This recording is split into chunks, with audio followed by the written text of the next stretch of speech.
Ladies and gentlemen, please welcome the Roseville Wrecking Ball. The Roseville Wrecking Ball.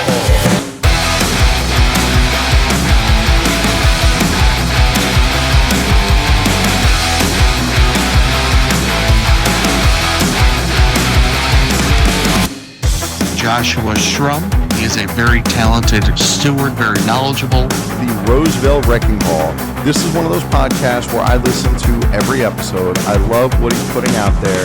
The Roseville Wrecking Ball. Josh Shrum. Parcels of Knowledge. Does a fantastic job with that podcast. The Roseville Wrecking Ball. He is an Article 8 scholar, and thank God. We need Article 8 scholars right now. Tune into the Parcels of Knowledge podcast while you're on the route. That's the mailman's playbook, brother. Good morning and welcome back to Parcels of Knowledge, the podcast dedicated to delivering knowledge to the city letter carrier with your host, the Roseville Wrecking Ball. This week we are going to have cooler temperatures. Thank God. Today I am testing out the system in which I will use for the LA convention. This is a microphone system. There is a clip-on microphone, but there's also the Zoom condenser unit that is a walking recorder. I could either use the Zoom condenser, which I am not right now, because it will pick up on a lot. But I am using the clip-on microphone, one of two, that will be coming with me for LA for the purposes of, recording podcasts on the go. Thank you guys, for purchasing those things. I couldn't have done it without all the immense support from you guys to the podcast. I am eternally grateful for that. But considering I've got a whole lot of episodes behind me recently that are interviews, and a whole lot of episodes ahead of me that are interviews, I figured I'd give you guys a little treat today of education. For those carriers who do not want the interview material, you guys might be like, oh man, you had David Grosskopf on 4th of July. You had Walk Like a Mailman, which isn't for everybody. I'm just going to leave it at that. But it is for some people. I had them on Sunday. So you guys are probably itching for a little bit of education. And I picked a good topic today, if I do say so myself, but I could be biased. But before we get into the education, which will be short and sweet, we're going to talk about, we have Chris Strickland coming on July 9th. That's not a lot of time. That's like 3 days away.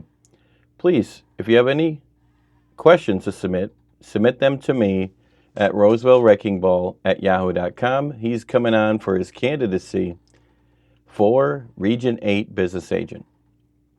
All right, so in addition to that, I'm going to have the stand-up slate on soon. I'm going to be on Bill Kriebel's podcast and Richie Ray's podcast. So I got a lot of things coming up soon. Of course, we're going to have a normal Wrecking Crew Wednesday with more education. If you would like to be part of the Wrecking Crew, you can do that by joining our Patreon. That is patreon.com/parcels of knowledge. And like always, I'm trying to build my YouTube. We're at 219 subscribers. If you haven't already done so, you should subscribe to us on YouTube as well. That'll help tremendously, because if we can get to 1,000 subscribers, we might be able to start monetizing YouTube, which would actually help us generate more things. Now, someone brought to my attention also that maybe we should wear the shirts all in one day at the convention shirts that I've been selling. I agree. I think we should do that on Wednesday the 5th.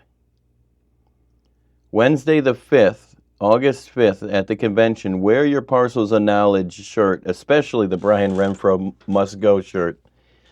And if you do so, and cross paths with me one way or another, I will give you free merchandise. It'll either be a sticker or a mug or maybe even a free shirt.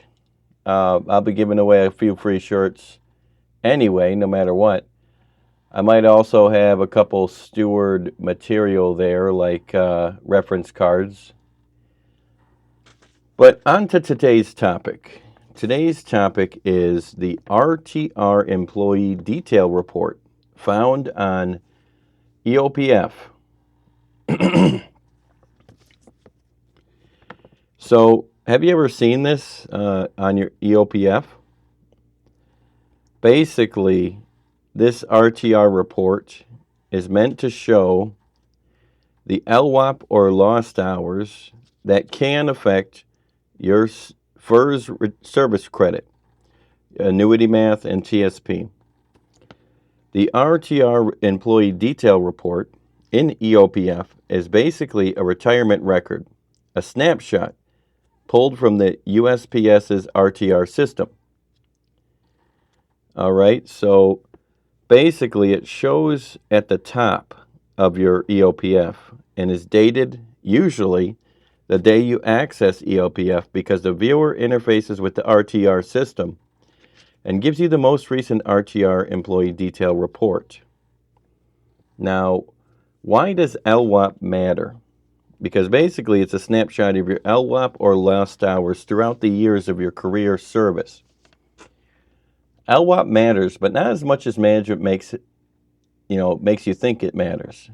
Management will tell you if you call in or do all these things that, oh yeah, well, these people calling in, they better, they must feel bad because it's going to affect their retirement. Not really the way that they think that it does. I'm going to take this straight out of the OPM government website. And this is consistent with what I've heard before. I'm not a retirement expert, but Robbie Gardner is, Region 6. Shout out to Robbie Gardner. And I've heard it from him as far as I understand. But I'm going to read it word for word and then simplify it. All right, so an aggregate non-pay status of 6 months in any calendar year is credible service. Coverage continues at no cost to the employee while in a non-pay status. When employees are in a non-pay status for only a portion of the pay period, their retirement deductions are adjusted in proportion to their basic pay. So, essentially, if you have LWOP of at least 6 months in any calendar year, well then you'll only be credited for 6 months. So really LWOP matters in the excess of 6 months. So high 3 average salary computations are based on periods of creditable service. Thus, periods of non-pay status of 6 months or less in a calendar year that falls within an employee's average salary period are included in the calculation of the average salary using the rate of basic pay in effect during the period of non-pay status. For example, if a full-time employee whose annual rate of basic pay is $85,000 per year is placed in a non-pay status for 3 months, that 3-month period would be credited in the average salary calculation using the $85,000 basic pay rate. If the rate of basic pay changed to $86,500 per year after the 2 months of non-pay period, the first 2 months of non-pay period would be credited in the average salary calculation using $85,000, and the last month of non-pay period will be credited in the average salary calculation using the $86,500 basic pay rate. So for your lost hours, think of them as, non-pay status. Ordinarily, LWOP, AWOL, suspension, furlough, or other non-paid time generally counts toward retirement up to an aggregate of 6 months in a calendar year. Anything over 6 months in that same calendar year is generally not creditable for retirement service.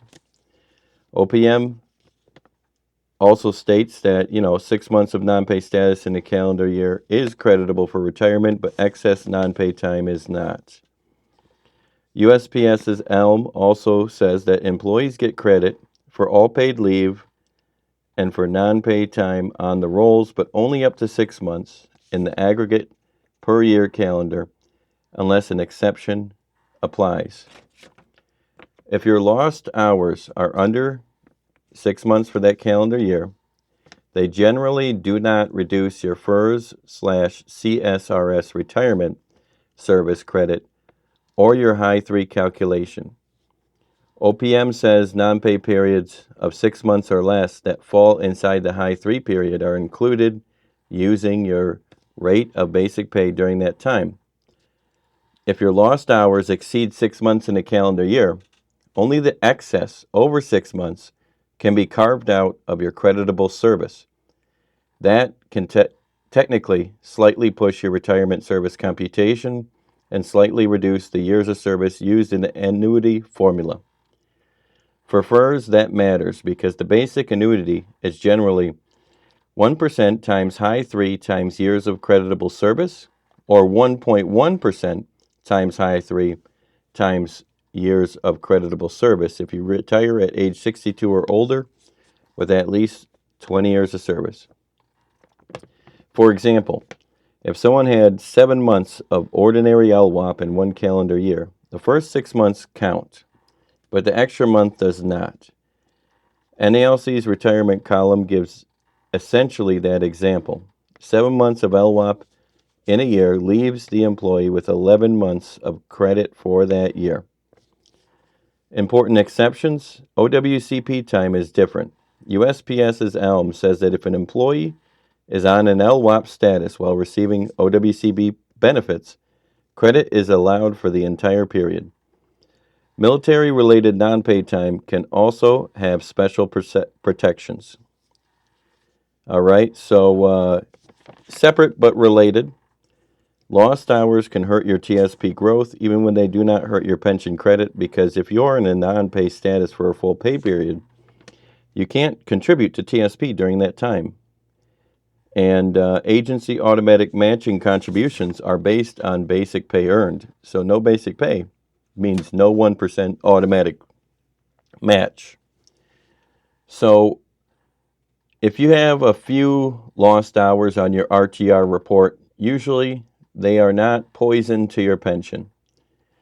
The red flag you guys should be looking for, and what these RTR reports are there to illustrate, is when you have more than 6 months of ordinary non-pay status in the same calendar year. If the report shows lost hours that you don't recognize, the USPS states that you should contact HRSSC or your district HR to identify the pay periods and codes behind them, because the category matters.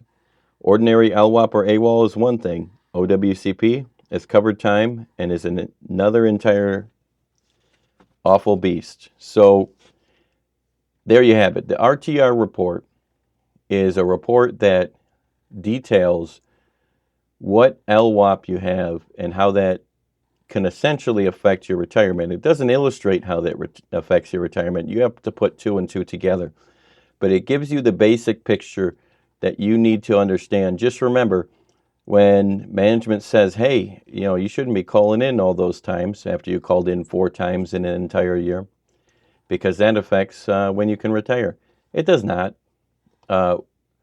Only LWOP in a excess of 6 months would affect when you can retire. So very rarely are we put into a situation where that would actually happen. And in fact, if you're on OWCP, like I said earlier, that 6 months, that stuff beyond 6 months would be included. So hopefully you learned something valuable today. And as always, have a good day. If these guys are getting educated, we will be in big trouble.